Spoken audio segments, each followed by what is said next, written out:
I got a lead from a guy who came in about a pretty impressive McDonald's collection. So Corey and I are going to check it out and see if we can serve up a deal. Hey! Hey, Robbie. How you doing? Thanks for calling me. Thanks for coming. I got some stuff here. Hope you guys like stuff. McDonald's stuff. That's all I do. Yes, sir. Hey, this is my thing, man. I've eaten my fair share of burgers over the years, and at the heart of my collecting is McDonald's. I'm obsessed, to be honest. Apparently. McDonald's is definitely one of those brands you think of like, you know, Coca-Cola and that just have staying power with collectible market. Absolutely. I mean, they've always been just ingenious. I mean, when they brought the milkshake machine into McDonald's and started cranking out milkshakes and bringing people in, and they just extended that into promotional items and Happy Meal toys, and it's just gonna drive sales on everything else on the menu. They really approach their marketing very genius, and they always have. I'm seeing like right now, like I see this Ronald McDonald from time to time, but I don't really ever see these. Fry Guys. Is this like one set? So this is a 70s Ronald McDonald, then you can see the 80s one. Okay. Looks like he lost a little weight in the hips there. And then this set here, these are the 80s ones here, and then these are both late 70s ones here. But you're absolutely right. You know, you're gonna see Ronald a lot more, but you're not gonna see the Grimace or the Fry Guys as much. This is actually pretty cool right here. Is this, tell me what you got here. Look, I worship McDonald's, so I built myself a little McDonald's altar with actual Happy Meal toys from when I was a kid. So you gotta tell me, how did you get the arches? I cannot confirm or deny how these golden arches were obtained, but these are from the late 80s, from the first McDonald's I ever ate at in my life. This is the sign from them. So you're not selling that? That's too sentimental? Hey, you know what? You know what they say? Everything's for sale. So how much are you looking to get for everything, Robbie? Man, I gotta say, I'm at about 1,000 for the stuff on the table, and I'm at 2,000 for the arches themselves. Chum, I'm gonna leave it to you. What do you think this stuff's worth? Well, I would say the stuff on the counter is all sellable. You'll probably be able to get 10, 15, 20, $50, you know, probably 150 for these, a little more rare. But I don't know the market on McDonald's arches. Would you take 400 for the table? You know what? I would. That gives you some pocket money to buy some more collections. That gives me a little bit of extra burger fry money right there. I'm gonna go downstairs and grab a box out of the car, and we'll get this packed up and get you paid. All right, sounds like a deal. I'll see you guys soon. All right. Bud Light? What's up? Yeah, I suck at that. So anyway, what do we got here?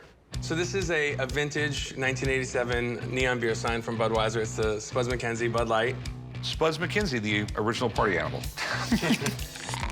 I'm at the pawn shop today to sell my vintage 1987 Bud Light Spuds Mackenzie neon beer sign. It's probably one of the coolest things to have in your man cave. This is the holy grail of neon beer signs. I really want $25,000 for it. It's a super cool sign. Spuds Mackenzie, like one of the greatest advertising campaigns ever. His first appearance was in '87 in the Super Bowl. This advertising campaign was astronomical. There were stuffed animals, there was T-shirts, there was socks, there was everything Spuds Mackenzie. They increased beer sales by 20% in 1 year with this ad campaign. And yeah, this was made by Everbright, right? Yeah. Yeah. They started making neon signs in the 1920s, and they were relatively inexpensive to produce. I mean, these things were less than $150 back then. It worked well for both sides, and they were just giving them out to every single bar, because when you're in a bar and you see a neon sign for a beer there, you know they serve that. Can I plug it in? Absolutely. There we go. Okay. All right, the big question. How much you want for it? I want $25,000 for it. Where in the world did you come up with that number? That's what I think it's worth. I'd be willing to go $100 on it. $100? What are you, nuts? I could buy an '87 Spuds Mackenzie online right now for $200. New in the box. Yeah. Spuds, he was everywhere. There's a gazillion of these out there. Every bar in the country had one. That's true. That's true, but I think it's worth more than 100. Yeah, well, no, they're worth like 200. I'll buy it off you for 100 and I'll sell it for 200. Nah, that's not gonna work for me. I'm sorry. All right, well, have a good one. Change your mind, come back in. Okay? Thank you. And shouldn't his name have been Suds, not Spuds? I mean, it's a potato. What we got today? Some Coca-Cola signs. Oh, okay. These are probably from the 50s. You either drink Coke or Pepsi back then. That was it. If you wanted something without sugar, you got coffee. You can put sugar in coffee. Shumway, please. I decided to come to the pawn shop today to sell my father's Coca-Cola signs. They're valued at around $450 a piece. I would like to sell them for around $250, and my bottom line would be probably $200. Well, they're definitely Coca-Cola signs. Where did you acquire them? My father traveled all over, and he has quite a collection. I really like these signs and stuff from this era because they had a great advertising market. Back in the day, advertising signs was beautifully made. Not like today when they're made out of cheap plastic and they only last a few years. Back then, Coke and Pepsi, they were all made with cane sugar. And then they went to corn syrup because it's cheaper. And you do not have the same taste. When you drank a Pepsi or a Coke, you could actually have your eyes almost burning. There was so much carbonation in them. And they were good. Coca-Cola has changed its formula a few times over the years, but the logo on the bottle has stayed the same for over 100 years. Not many companies can say that. What are you wanting to do, young lady? You want to sell them, pawn them, or what? Yeah, we'd like to sell them. You got any idea what you're trying to get out of them? $450 a piece. I'm kind of stumped. I would like to buy these, but I really don't want to insult you with an offer because I think I know more of what they're worth than you do. I would push it to go $100 a piece. I really would. I got a little damage there on this one. This one's starting to get a little rust on the back. Okay. I don't think I'll take 100 for them today. You want to check around. Most people, when they check around, they come back. So Okay. It's up to you. I'll give them to you for 150 a piece.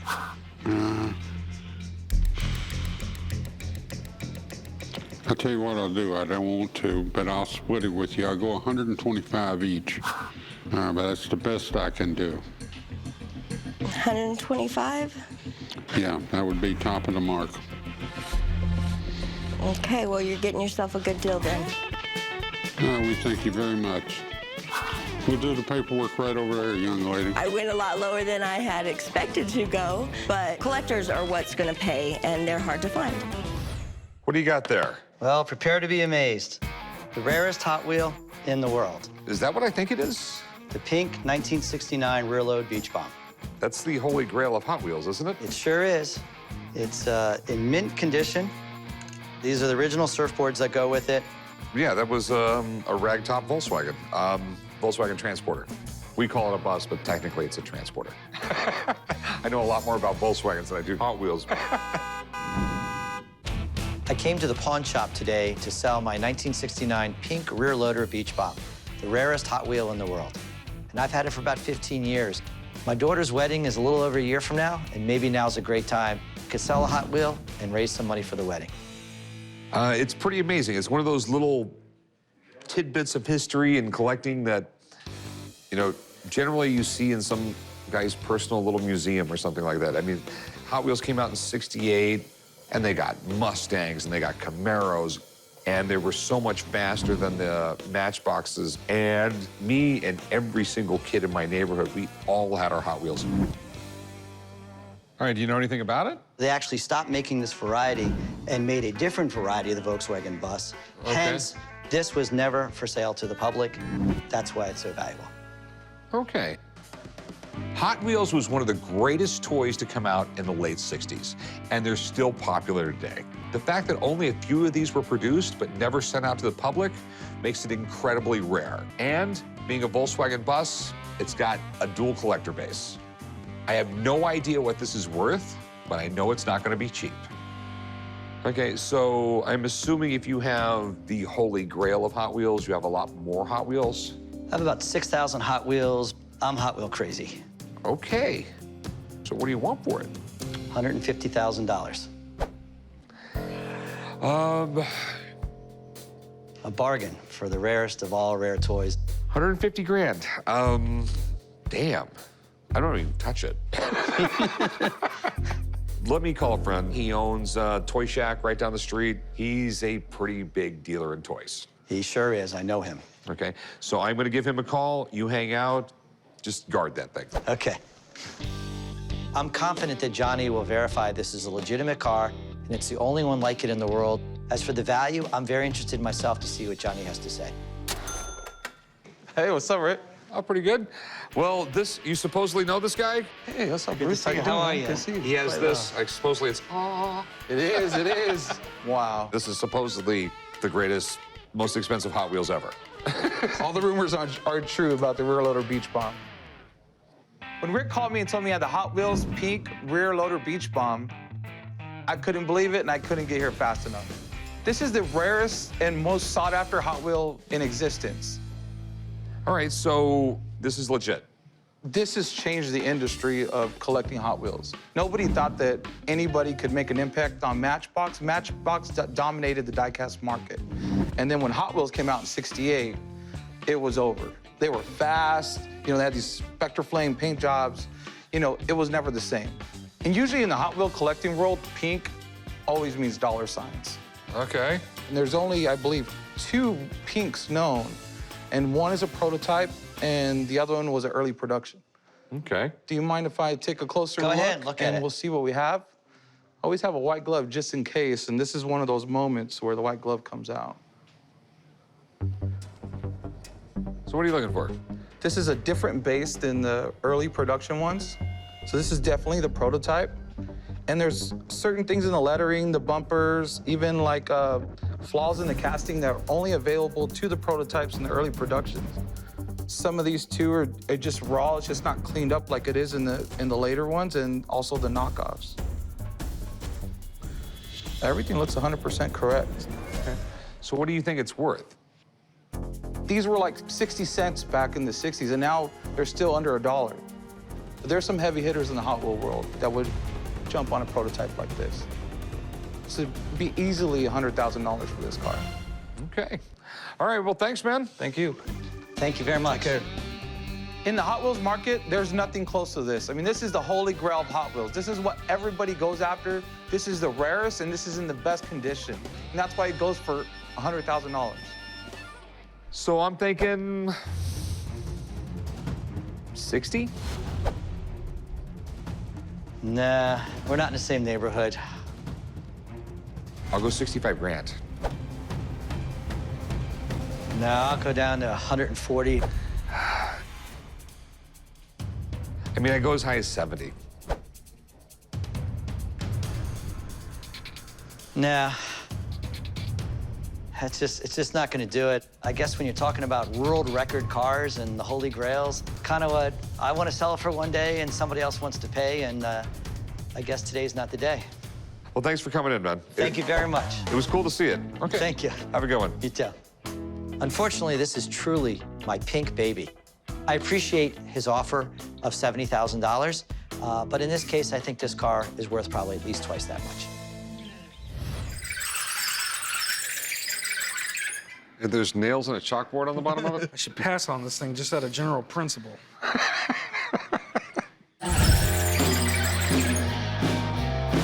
I came to the pawn shop today, tried to sell my antique Pepsi cooler. Wife and I are moving to Virginia. We're having a clearance sale at our house, and this is one of the items we wanted to sell. It's got great eye appeal, and I think someone's gonna like it. So what do you got here? What I have here is an antique Pepsi Cola cooler Okay. that I purchased 15 years ago from a flea market in Dayton. Okay. Do you mind me asking what you paid for it when you got it?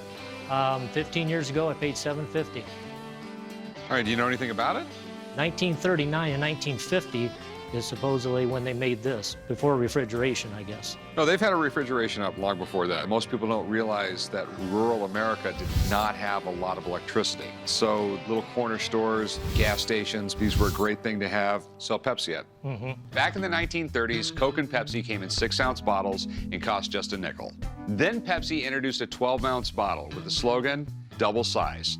And the Cola Wars had begun. Was it in this shape when you got it? I played softball for many years, and a lot of times I would take it to softball games, and it held a lot of things other than Pepsi. Because this side over here looks like a backstop at one of those softball games.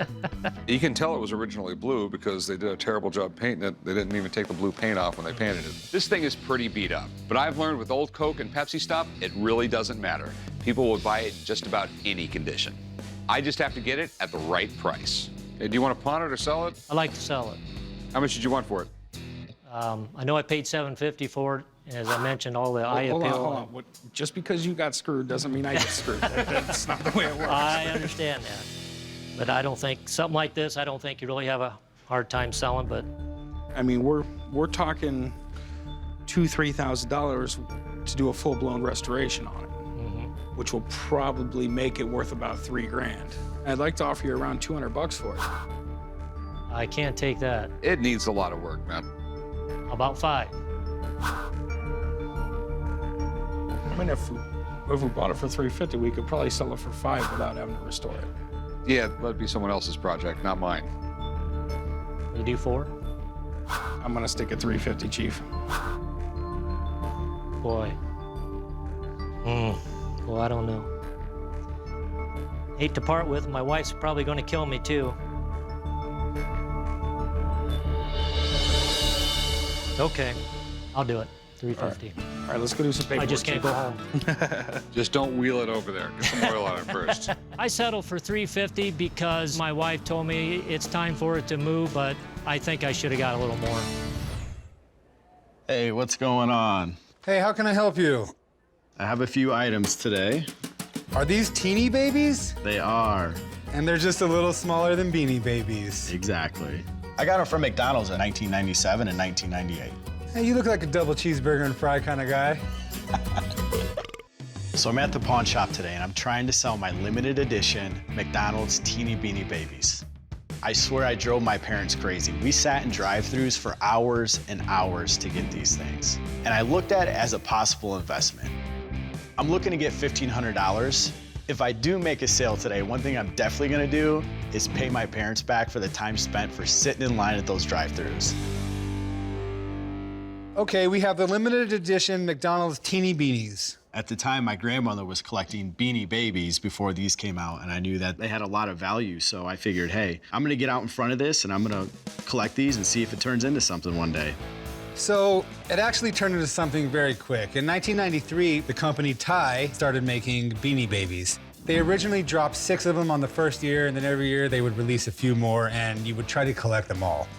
In 1997, McDonald's and Thai joined forces, and they created a Teenie Baby. It caused all kinds of craziness. People were lined up for miles to get these through the drive-thrus. Everybody had to have them. You got them all. They have Glory, which would be the American bear. We have Maple, which would be the Canadian bear. We have Aaron, which would be the Ireland bear. And we have Britannia, the bear, which would have been from the UK. Is there anything special about these? Yeah, there's a couple things actually. So on this one here, the date is different on the tag than what is on the back in terms of the birth date. And I believe all of them have a misprint in the name on the back as well. Okay, so let me just go take a look at them.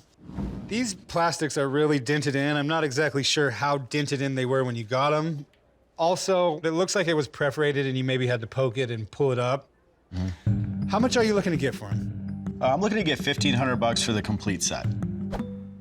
I've seen one of these things sell for $1,000 before, so $1,500 doesn't seem unreasonable, but I'm not sure where these sit in the marketplace today of collectibles and value. So let's get someone down here and take a look at them, and then we'll talk about the price. Sounds good.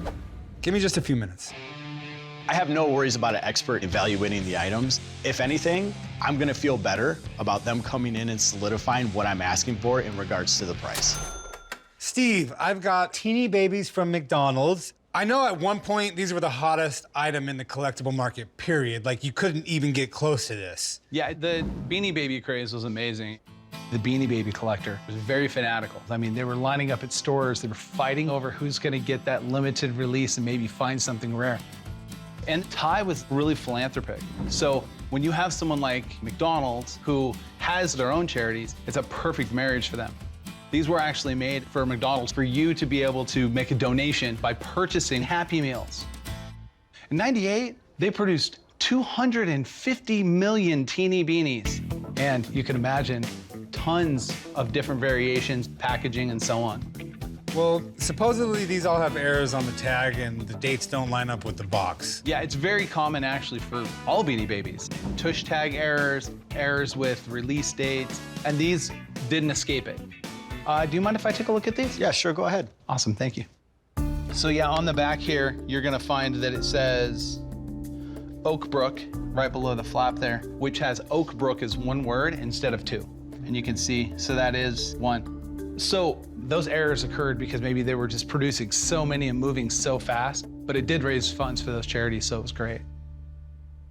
Well, what kind of value can you put on this set of 4? You know, I've seen these in the past go upwards of $2,000 to $3,000 for this set. But that was back when they first came out and were just very, very desirable. Now that we know how many are actually out there and they're pretty common, this set here, be able to get $25 for the 4 of them. Well, I guess you're the bearer of bad news today. Yeah, unfortunately, that's what it is. Hey, thanks for coming by. Yeah, no problem.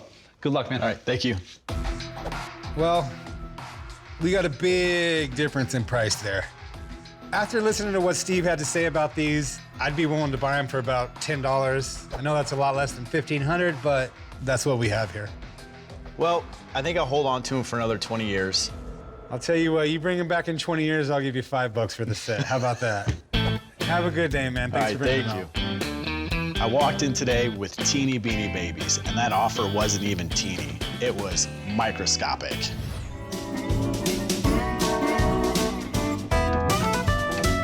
This is great. It's an Oscar Mayer Wienermobile. It is. It's a fully functional pedal car. Oh, wow. I mean, I've seen them driving down the road. Have you ever seen the real Oscar Mayer Wienermobile? I have, and I really think I missed my calling. I should be an Oscar Mayer Wienermobile driver. I mean, I could think of worse things to do. I'm at the pawn shop today to sell my Oscar Mayer Wienermobile pedal car. These were never available to the general public, so there's not a whole lot of them out there. It's never been used before. It's in immaculate, pristine condition. I was hoping to sell it for $500. If I make the sale today, I will put those funds towards the purchase of an actual Oscar Mayer Wienermobile. Just don't tell my wife. This is definitely cool. Where'd you come up with this? I got it from a distributor outside of Des Moines for my 5-year-old grandson. He didn't think it was quite as cool as I did. Okay. Quite frankly, Oscar Mayer is just a huge brand. Frankly. To say it frankly, no pun intended, right? So, I mean, Oscar, I think Ferdinand Mayer, came to the United States when he was 14 from Germany and started working in butcher shops. Eventually was able to open up his own butcher shop in Chicago and did really, really well to the point where Oscar Mayer eventually became a multi-billion-dollar company and merged with Kraft. I think it was his nephew that came up with the idea of the Wienermobile. 1936 was the first one to roll out. If you think about it, it is kind of genius. If you saw a giant 30-foot wiener driving down the road. And you're a kid, you're gonna obviously, what is that, Mom? And then when you saw it in the store, that's what you had to have. Exactly. So I'm assuming that these weren't made to be purchased. They were more like a display and they were given out to promote selling hot dogs in grocery stores. They were, although they are fully functional. It does have a pedal system and it's got a really cool horn. Oh, that horn will get somebody out of your way. So what are you looking to do with it? I'm looking to sell it. What are you looking to get out of it? $500. I see being able to sell it for more than $500. I really do. But it's a special kind of person that's gonna have to buy this. So I'll give you $200. I can't do 2, but I mean, can we settle on 4? I think that would be fair. You know, I'm not gonna let this roll away. How about $350? I'll do $350. I think that's fair, and hopefully it'll get in the hands of somebody who appreciates it as much as I have. All right, someone right over there will write you up, okay? Okay, excellent, thank you. I'm completely thrilled. I feel the deal cut the mustard, and I think we're all in good shape.